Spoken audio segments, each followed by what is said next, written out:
អ្នកជំនាញភូមិសាស្ត្រនយោបាយមើលឃើញថាយោធាថៃកំពុងព្យាយាមប្រើប្រាស់តំបន់ព្រំដែនកម្ពុជាធ្វើជាឧបករណ៍នយោបាយដើម្បីបង្វែរអារម្មណ៍របស់ប្រជាពលរដ្ឋថៃរបស់ខ្លួនហ្នឹងកុំឲ្យចាប់អារម្មណ៍នឹងវិបត្តិនយោបាយផ្ទៃក្នុងដែលកំពុងតែរង្គោះរង្គើខ្លាំងក្រោយការបោះឆ្នោតបាទការពិពេលថ្មីនេះសកម្មភាពរំលោភបំពាននិងការបំផ្លិចបំផ្លាញបាទទ្រព្យសម្បត្តិរបស់ប្រជាពលរដ្ឋខ្មែរនៅតាមខ្សែបន្ទាត់ព្រំដែនត្រូវបានគេមើលឃើញថាជាការញុះញង់ក្នុងបំណងបាទឲ្យកម្ពុជាប្រើប្រាស់កម្លាំងទ័ពវេកបកដែលអាចដុតបញ្ឆេះឲ្យคล้ายជាសង្គ្រាមពេញបន្ទុកតែម្ដងនៅក្នុងកាលៈទេសៈដ៏តានតឹងនេះអ្នកជំនាញយល់ថារាជរដ្ឋាភិបាលកម្ពុជាត្រូវប្រកាន់ខ្ជាប់នៅច្បាប់នៅផ្លូវច្បាប់អន្តរជាតិនិងសន្តិវិធីដើម្បីបញ្ជាការធ្លាក់ចូលនៅក្នុងអន្ទាក់សង្គ្រាមរបស់ប្រទេសថៃក្រុមការងារសារព័ត៌មាន Digital Economics លំអិតលើរឿងរ៉ាវនេះដូចតទៅបាទលោកអោកសេរីសោភ័ក្រទីប្រឹក្សាឯករាជ្យនិងជាអ្នកជំនាញអភិបាលកិច្ចល្អសង្កេតឃើញថាស្ថានភាពនៅតាមព្រំដែនកម្ពុជានិងថៃបច្ចុប្បន្នបានក្លាយជាលំហាត់ដ៏លំបាកមួយសម្រាប់រាជរដ្ឋាភិបាលក្នុងការដោះស្រាយលោកយល់ឃើញថាសកម្មភាពរបស់យោធាថៃដែលបន្តបំផ្លិចបំផ្លាញទ្រព្យសម្បត្តិសាធារណៈនិងឯកជនរបស់ពលរដ្ឋខ្មែរហាក់មានបំណងអូសទាញកម្ពុជាឲ្យធ្លាក់ក្នុងជម្លោះប្រដាប់អាវុធជាថ្មីខណៈដែលនយោបាយក្នុងប្រទេសថៃកំពុងវឹកវរយ៉ាងខ្លាំងសម្រាប់អ្នកជំនាញរូបនេះកម្ពុជាគ្មានជំរឿអ្វីល្អជាងការដោះស្រាយដោយសន្តិវិធីនោះទេប៉ុន្តែត្រូវបន្ថែមយន្តការអន្តរជាតិដើម្បីដាក់សម្ពាធលើភាគីថៃនិងត្រូវយកចិត្តទុកដាក់ប៉ះប៉ូវផ្លូវចិត្តដល់ពលរដ្ឋដែលរងគ្រោះបើសិនជាយើងមិនប្រយ័ត្នណានៅក្នុងរឿងហ្នឹងគឺថាយើងអាចខូចខាតធ្ងន់ធ្ងរហើយយើងទៅជាអ្នកខុសទៅវិញនៅក្នុងពេលហ្នឹងបានជាស្ថានភាពវាពិបាកខ្លាំងមែនទែនហើយម្យ៉ាងទៀតខ្ញុំចង់បន្ថែមថាស្ថានភាពដូចយើងឃើញស្រាប់ហើយគឺថាការបោះឆ្នោតនៅប្រទេសថៃបរិបទកម្ពុជាហ្នឹងបាទបញ្ហាកម្ពុជាបញ្ហាថៃដែលមានចំនួនព្រំដែនជាមួយកម្ពុជាហ្នឹងគឺជាបញ្ហាចម្រូងចម្រាសខ្លាំងដែលជាប្រធានបទស្នូលនៅក្នុងការបោះឆ្នោតនៅប្រទេសថៃហើយឥឡូវហ្នឹងអត់ទាន់ចប់ទេដោយសារមានការតវ៉ាប្រទ្រុបប្រទះខ្លាំងជាមួយគ្នានេះលោកម្ដិតកិនភៀអ្នកជំនាញវិទ្យាសាស្ត្រនយោបាយក៏បានយកឃើញស្រដៀងគ្នាដែរថាប្រទេសថៃកំពុងព្យាយាមរុញស្ថានភាពនយោបាយផ្ទៃក្នុងរបស់ខ្លួនមកកាន់ព្រំដែនខណៈបញ្ហានយោបាយក្នុងប្រទេសថៃកំពុងឡើងកម្ដៅខ្លាំងជុំវិញការបោះឆ្នោតនាពេលថ្មីនេះយ៉ាងណាមិញអ្នកជំនាញរូបនេះអំពាវនាវឲ្យពលរដ្ឋខ្មែររួមសាមគ្គីគ្នាជាថ្លុងមួយប្រឆាំងនឹងការឈ្លានពាននិងជៀសវាងការឈ្លោះប្រកែកគ្នាឯងដែលអាចធ្វើឲ្យកម្ពុជាធ្លាក់ក្នុងអន្ទាក់សង្គ្រាមពេញបន្ទុកតាមបំណងរបស់ភាគីថៃសម្រាប់អ្នកជំនាញរូបនេះការតវ៉ាតាមផ្លូវការទូតយ៉ាងដាច់អហង្ការគឺជាអាវុធដ៏មានប្រសិទ្ធភាពនាពេលបច្ចុប្បន្ននេះប្រទេសថៃកំពុងតែព្យាយាមទាញបញ្ហាផ្ទៃក្នុងរបស់ខ្លួនមកព្រមថាយើងត្រូវការកម្លាំងរួបរวมសាមគ្គីគ្នាក្នុងសម្លេងខ្មែរតែមួយគឺយើងត្រូវ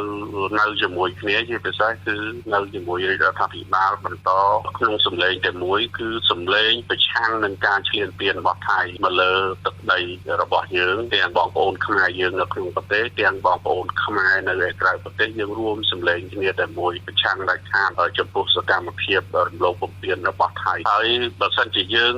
យកការធ្វើសង្គ្រាមគឺវាមានភាពស្មុគស្មាញច្រើន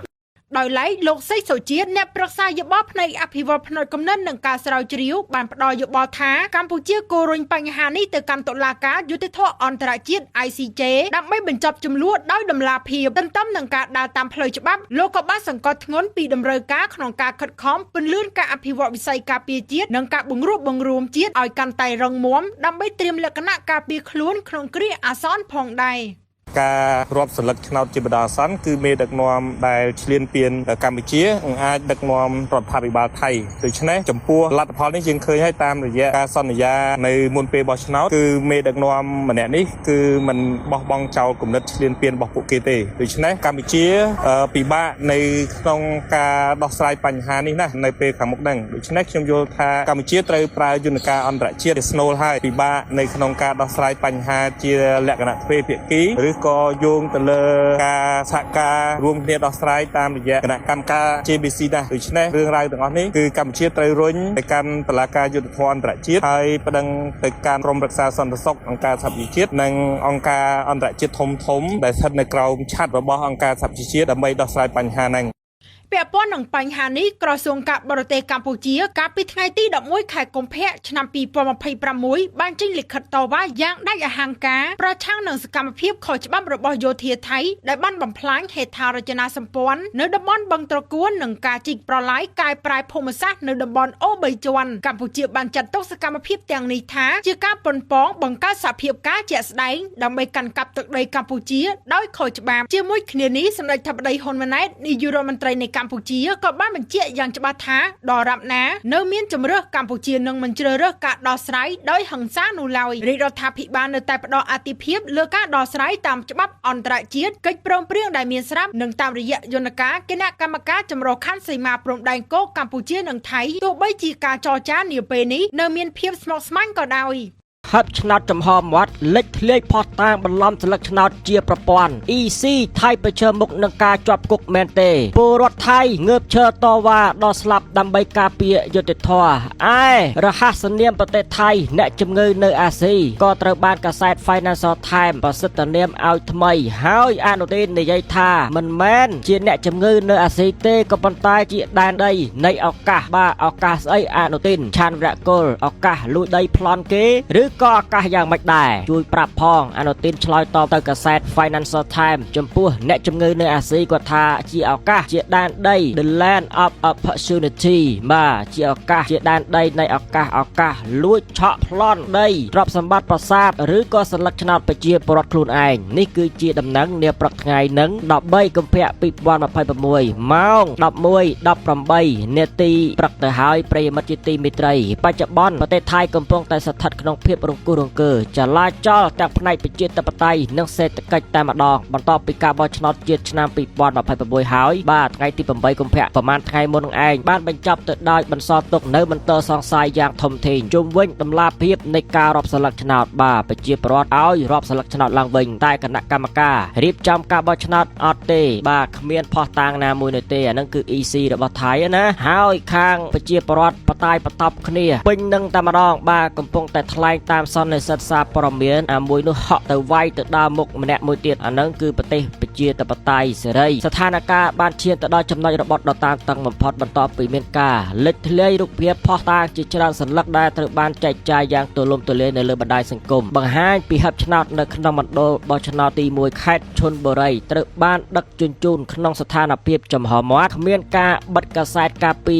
រឬវាយត្រាបញ្ជាក់ត្រឹមត្រូវតាមបច្ចេកទេសសុវត្ថិភាពឡើយភាពធូររលុងដែលមិនធ្លាប់មាននេះបានបង្កជាមន្ទិលសង្ស័យយ៉ាងខ្លាំងពីសំណាក់ម្ចាស់ឆ្នោតថាតើមានការលួចបន្លំឬជំនួសស្លឹកឆ្នោតនៅចន្លោះផ្លូវដែរឬទេខណៈដែលសកម្មភាពតវ៉ារបស់ពលរដ្ឋបានផ្ទុះឡើងដើម្បីការពារស្លឹកឆ្នោតរបស់ពួកគេគណៈកម្មការរៀបចំការបោះឆ្នោតបែរជាចេញមុខច្រានចោលភាពមិនប្រក្រតីទាំងនោះថាគ្មានមូលដ្ឋានច្បាស់លាស់ចឹងទេខាង EC ប្រទេសថៃបាទគណៈកម្មការរៀបចំការបោះឆ្នោតនេះច្រានចោលដែលប្រជាជនថៃតវ៉ាដេកចាំស្លឹកឆ្នោត24ម៉ោ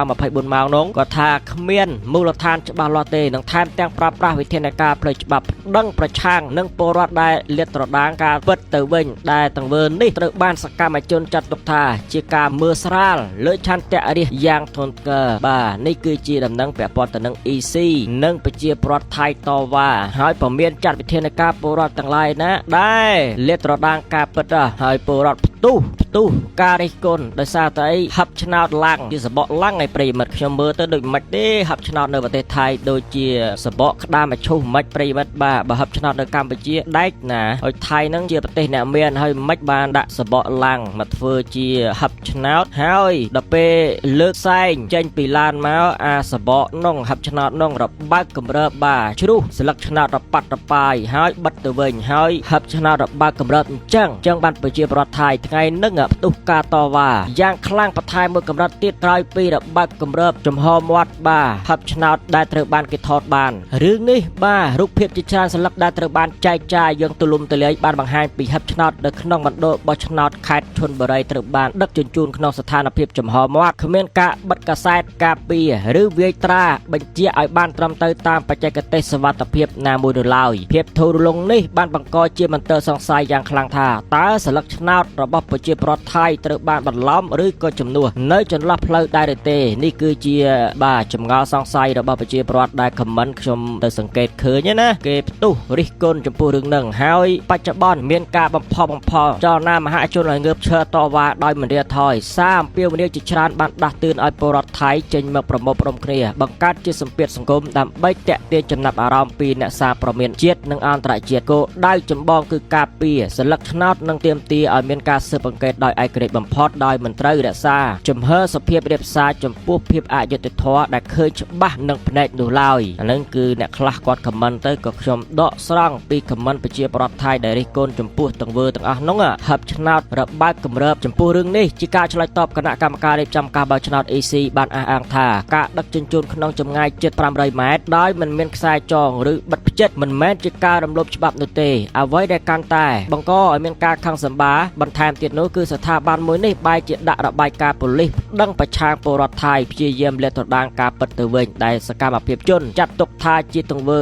ល្ងងខ្លៅនិងការមើលស្រាលឆន្ទៈរាសបាទមានប្រសង់ប្រសក់ទៅចង្អុលមុខខាងមន្ត្រីគណៈកម្មការរៀបចំការបោះឆ្នោតនេះគឺជាវិបត្តិដំណាភាពបោះឆ្នោតនៅប្រទេសថៃនិងរលកកំហឹងប្រជាពលរដ្ឋមហាជនមិនព្រមចោះចាញ់ទៅនឹងរឿងនោះទេបាទអញ្ចឹងទេអនុទានកំពុងតែភ័យផងដែរចំពោះរឿងនេះមិនប្រកាសថាអនុទានសុកស្រួលទេណាបាទអាចនឹងមានរលកនៃការធ្វើបាតកម្មត្រង់ត្រេតធំនៅទូទាំងប្រទេសថៃទីក្រុងបាងកកតែម្ដងបាទអានេះគឺរឿងមួយផ្នែកហ្នឹងហើយមួយទៀតអនុទានបានឆ្លើយតបទៅកាសែត Financial Times ម្សិលមិញណាស្របពេលដែលវិបត្តិនយោបាយនៅក្នុងស្រុកកំពុងតែពុះកញ្ជ្រោលសម្ពាធពីសហគមន៍អន្តរជាតិក៏បានបន្ថែមទម្ងន់មកលើរដ្ឋាភិបាលថៃផងដែរសារព័ត៌មានសេដ្ឋកិច្ចដ៏ល្បីល្បាញឈ្មោះ Financial Times បានប្រសិទ្ធនាមប្រទេសថៃថាជាអ្នកជំងឺនៅអាស៊ី The Segment of Asia ដោយសារតែការធ្លាក់ចុះនៃសសរស្តម្ភសេដ្ឋកិច្ចសំខាន់ៗរួមមានអំណាចទិញរបស់ពលរដ្ឋវិស័យផលិតកម្មនិងទេសចរដែលកំពុងស្ថិតក្នុងសភាពស្លាប់មួយចំហៀងខ្លួនបាទអញ្ចឹងទេរឿងសេដ្ឋកិច្ចថៃកំពុងតែធ្លាក់ដុនដាបសតិស្មារតីគេថា mental ក៏មិនប្រក្រតីនោះដែរអា10កូដពីណាគេអា10កូដនោះបាទរវើរវាយចង់បានដីខ្មែរប្រាសាទខ្មែរអត់លហែនោះទេដេកសម័យទាំងយប់ទាំងថ្ងៃតែម្ដងធ្វើយ៉ាងណាឲ្យតែបានដីខ្មែរការវិតម្លៃដ៏ជូរចត់នេះបានធ្វើឲ្យលោកអនុទានឆានវរៈគោលនាយករដ្ឋមន្ត្រីចាំផ្ទះកណ្ដាលជុកឆាចេញមុខបដិសេធយ៉ាងដាច់អហង្ការដោយលោកបានអះអាងផ្ទុយមកវិញថាប្រទេសថៃគឺជាដែនដីនៃឱកាសដែលមានស្ថិរភាពនិងឧត្តមភាពភូមិសាស្ត្រនយោបាយខ្ពស់នៅក្នុងតំបន់អាស៊ានបាទអញ្ចឹងទេអនុទានឆ្លើយតបថា No ថៃមិនមែនជាអ្នកជំងឺនៅអាស៊ីទេគឺជាដែនដីនៃឱកាសបាទឱកាសលួចផងប្លន់ទាំងក្នុងស្រុកនិងក្រៅស្រុកបាទប្លន់ទាំងដីខ្មែរប្រាសាទខ្មែរហើយនិងសិលឹកឆ្នោតនៅក្នុងសង្គមថៃប្រទេសថៃនោះហ្នឹងហើយគឺជាដែនដីនៃឱកាសលួចបានប្រមាណគឺយកប៉ុណ្ណឹងបាទនេះគឺសន្តាននៃអ្នកនយោបាយប្រទេសថៃណាទោះជាយ៉ាងណាការបកស្រាយរបស់មន្ត្រីរដ្ឋាភិបាលហាក់មិនអាចបន្ធូរបន្ថយរលឹកនៃកំហឹងមហាជនបានឡើយខណៈដែលពលរដ្ឋកំពុងបំផុសស្មារតីចលាចលឲ្យមានការតវ៉ាទ្រង់ទ្រាយធំដើម្បីទាមទារឲ្យមានការស៊ើបអង្កេតដោយឯករាជ្យបំផុតសេចក្តីសន្និដ្ឋានជក់វាសនានៃលទ្ធិប្រជាធិបតេយ្យថៃកំពុងស្ថិតនៅលើចុងដង្ហើមបាទវាយបតែបតោបគ្នាហើយពេញនឹងវឹកវរធំតែម្ដងបាទប្រជាពលរដ្ឋវាយគ្នាបពប្រឆាំងរៀងខ្លួនហ្នឹងគឺដាល់គ្នាទៅវិញទៅមកណាឃើញហើយវីដេអូមួយឃ្លីបដែលបែកធ្លាយហ្នឹងបាទផ្ទុះមួយប្រាវវាយគ្នាអាហ្នឹងគឺប្រទេសថៃណាប្រិយមិត្តកំពុងតែកាប់ចាក់វាយគ្នាបាទវាយទៅងើបបះបោទៅនឹងវិបត្តិនៃការជឿទុកចិត្តដែលមិនធ្លាប់មានពីមុនមកប្រតិកម្មរបស់អ្នកស្រុកនៅខេត្តឈុនបុរីគឺជាសក្ខីភាពដែលមិនអាចប្រកែកបានអំពីអនុភាពនៃទំនុកចិត្តចំពោះស្ថាប័នរៀបចំការបោះឆ្នោតបាទ EC ម្សិលមិញដូចជាត្រូវទៅនឹងការគប់កវីត្រីស្អុយមួយប្រមាណបាទមកកំភ្លុះទៅស្ថាប័នអាគារមួយហ្នឹងត្រីស្អុយដោយសារតែពួកប្រជាពលរដ្ឋហ្នឹងគេបាទប្រៀបធៀបថាស្ថាប័នហ្នឹងវាស្អុយពុកអលួយអញ្ចឹងទេគប់ត្រីស្អុយទៅដាក់ស្ថាប័នមួយហ្នឹងប្រសិនបើមានការរកឃើញថាមានការខុបខិតបន្លំស្លឹកឆ្នោតជាប្រព័ន្ធមែននោះសមាជិកគណៈកម្មការរៀបចំការបោះឆ្នោត EC អាចនឹងត្រូវប្រឈមមុខនឹងទោសទណ្ឌជាប់ពន្ធនាគារភាពមិនប្រកបប្រជានៃដំណើរការនយោបាយនេះមិនត្រឹមតែប៉ះពាល់ទៅដល់សិទ្ធិម្ចាស់ឆ្នោតប៉ុណ្ណោះនោះទេប៉ុន្តែវាក៏ជាកត្តារារាំងដ៏ចម្បងដែលធ្វើឲ្យសេដ្ឋកិច្ចថៃកាន់តែដុនដាបនិងបាត់បង់ភាពប្រកួតប្រជែងនៅលើ លើឆាកអន្តរជាតិដែលតម្រូវឲ្យមានការកែតម្រង់ជាបន្ទាន់ដើម្បីសោយស្រង់មុខមាត់ជាតិឡើងវិញនេះគឺជាដំណឹងពាក់ព័ន្ធទៅនឹងផុសតាងច្បាស់តែម្ដងដែលប្រជាពលរដ្ឋថៃថតបានសកម្មភាពនៃការលើកសែងហឹបឆ្នោតក៏ប៉ុន្តែហឹបឡើងនឹងវារបូតគម្រើបហើយធ្លាក់រប៉ាត់រប៉ាយហើយក៏សវេសវ៉ាលើកកញ្ចប់ឆ្នោតនោះចូលទៅឡើងវិញទៅបាទហើយប្រទេសអ្នកមានមិនបានជាខ្ជះខ្ជាយខ្លាំងម្លេះចំពោះរឿងការបោះឆ្នោតនេះអត់មានហឹបដៃទេស្អីទៅទិញសម្បកឡាំងពីបណ្ដាញសង្គមលក់តាមអនឡាញបាទហ្នឹងគឺយ៉ាប់តែម្ដងស៊ីហ្គេមក៏រញ៉េរញ៉ៃរខេរខាមិនដឹងជារៀបចំស្អីជាស្អីឥឡូវការបោះឆ្នោតរបស់ថៃអញ្ចឹងទេមានន័យថាលុយគឺអស់ហើយលុយគឺទិញអាវុធយុទ្ធភ័ណ្ឌអស់ហើយអត់មានលុយទិញហឹបឆ្នោតស្អីទេបាទនេះគឺជាដំណឹងនាថ្ងៃនេះចំពោះការផ្ទុះកំហឹងពេញប្រទេសថៃហឹបឆ្នោតចំហមាត់លេចធ្លាយផុសតាងបន្លំសិលឹកឆ្នោតជាប្រព័ន្ធ EC ប្រឈមមុខនឹងការជាប់គុកគណៈអនុទានឆ្លើយតបចំពោះរហស្សនាម Financial Times អ្នកជំងឺនៅអាស៊ីថាជាដែនដីនៃឱកាសដែលខ្ញុំនិយាយថាឱកាសលួចប្លន់ទាំងក្នុងស្រុកនិងក្រៅស្រុកបាទចោអើយចោរេឬក៏ថៃយេវិញ្ញាស